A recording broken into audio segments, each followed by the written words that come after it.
Selamat sejahtera, kami dari kumpulan 1 akan membentangkan tajuk tenaga nuklear.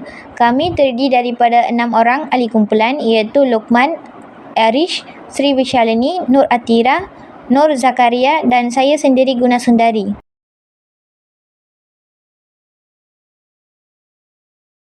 Saya akan menerangkan apa itu tenaga nuklear.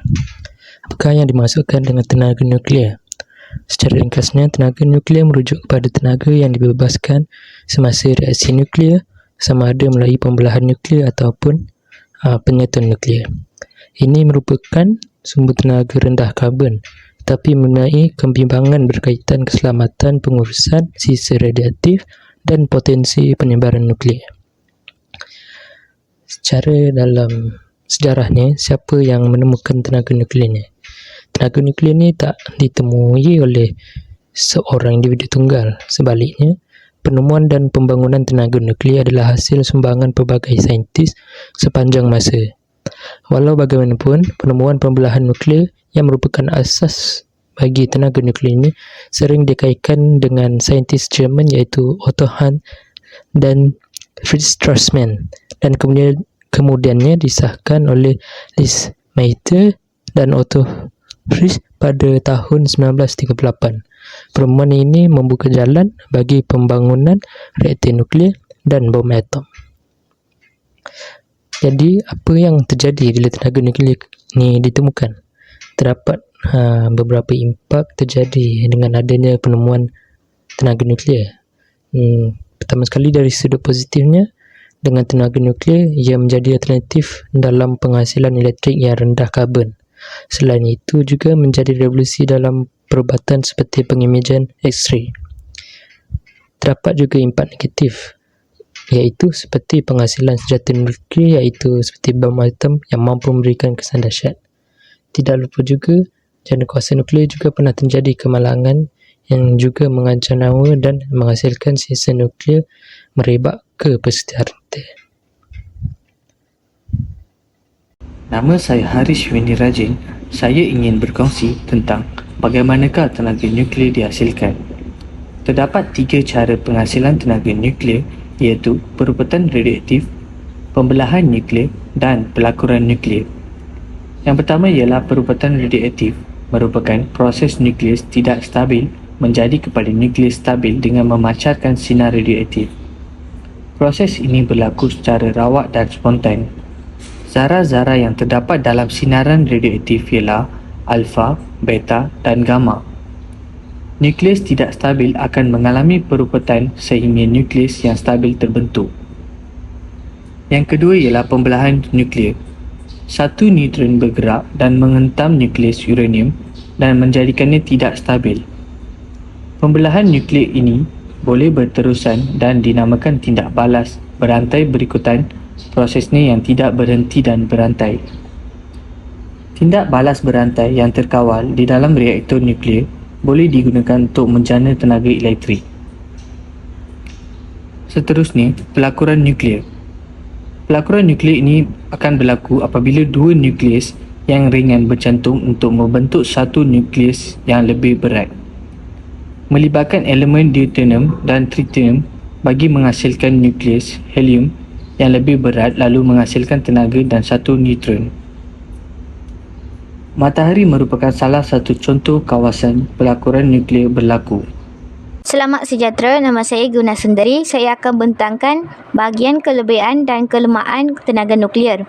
Antara kelebihan tenaga nuklear adalah bersih dalam proses pengeluarannya dan tidak menghasilkan gas pencemaran seperti karbon dioksida. Selain itu, tenaga nuklear boleh diperbarui dan boleh menjana kuasa secara besar-besaran. Sementara itu, antara kelemahan tenaga nuklear adalah kos penjanaan kuasa tenaga nuklear adalah tinggi di loji nuklear. Seterusnya, jika loji nuklear tidak dapat menguruskan dengan baik, maka ia mengakibatkan kemalangan yang serius. Sebagai contohnya, sisa-sisa radioaktif boleh menjejaskan kesihatan dan persekitaran. Seperti kita tahu, penggunaan senjata nuklear dalam Perang Dunia Kedua di Hiroshima dan Nagasaki, Jepun menyebabkan kehilangan nyawa yang banyak, kemandulan, kecacatan, masalah kulit dan sebagainya. Saya Sri Vishalini Suresh. Seterusnya, saya akan membentangkan negara yang menggunakan tenaga nuklear iaitu Amerika Syarikat, Perancis dan China. Ini merupakan 3 negara teratas yang menggunakan tenaga nuklear. Amerika Syarikat mempunyai banyak loji kuasa. Loji ini memainkan peranan penting dalam membekalkan tenaga elektrik kepada rumah dan perniagaan. Tenaga nuklear menyumbang sebahagian besar penjanaan elektrik negara itu. Menurut Pentadbiran Maklumat Tenaga Amerika Syarikat, kuasa nuklear menyumbang kira-kira 20% daripada jumlah penjanaan elektrik. Dari segi keselamatan dan peraturan, loji kuasa nuklear di Amerika Syarikat tertakluk kepada peraturan dan keselamatan yang dikuatkuasa oleh Nuclear Regulatory Commission iaitu NRC. NRC ini menyelia perlesenan, operasi, pemeriksaan keselamatan dan persediaan kecemasan. Seterusnya, negara Perancis. Perancis mempunyai sejumlah besar loji kuasa nuklear.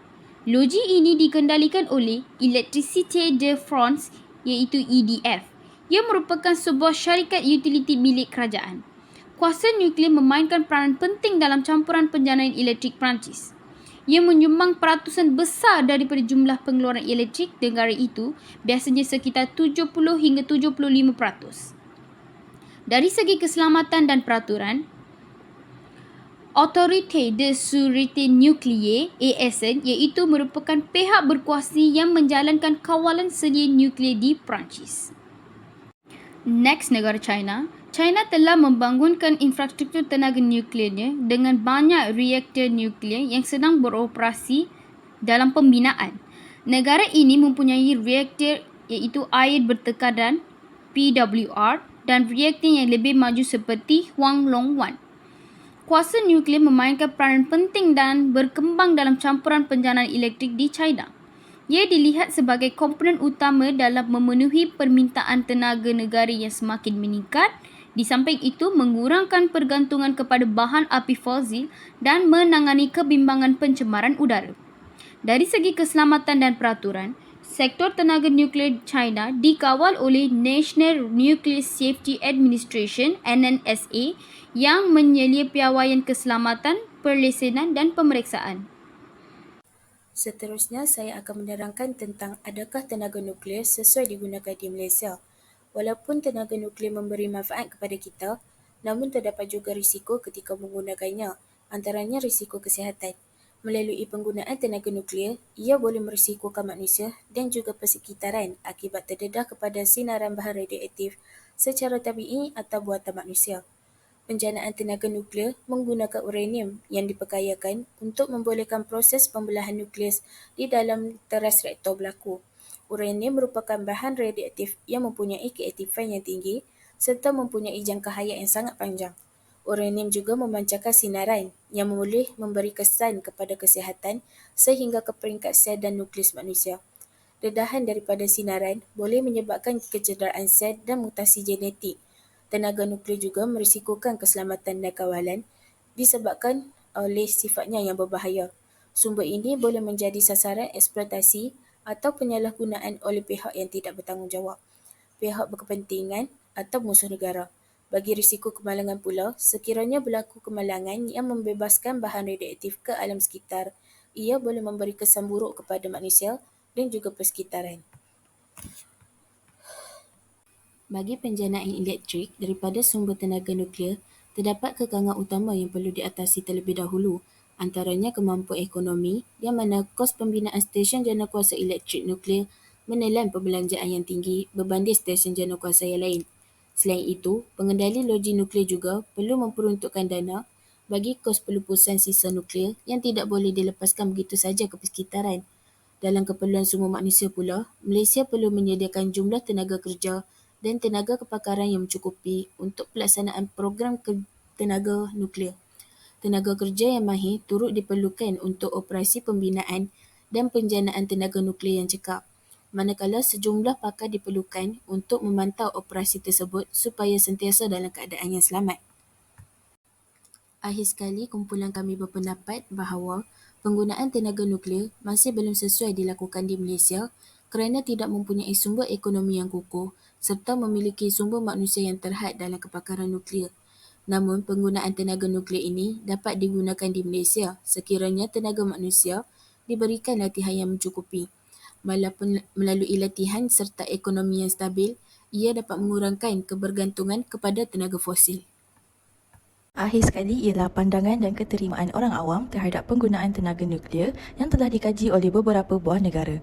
Bahagian ini adalah bertujuan untuk memberi pengetahuan tentang apa yang dijangka terhadap pandangan dan keterimaan penduduk Malaysia jika kerajaan ingin mengaplikasikan tenaga nuklear. Di China, penduduk mempunyai penerimaan yang sederhana. Sebahagian penduduk menerima penggunaan tenaga nuklear disebabkan oleh faedah jangka panjangnya. Penerimaannya sepenuhnya dihalang juga oleh kesan implikasi terhadap penggunaan tenaga nuklear. Manakala di Korea Selatan pula, penerimaan adalah kompleks dan dianggap sukar untuk diukur kerana peristiwa Fukushima telah mengubah persepsi dan penerimaan penduduk.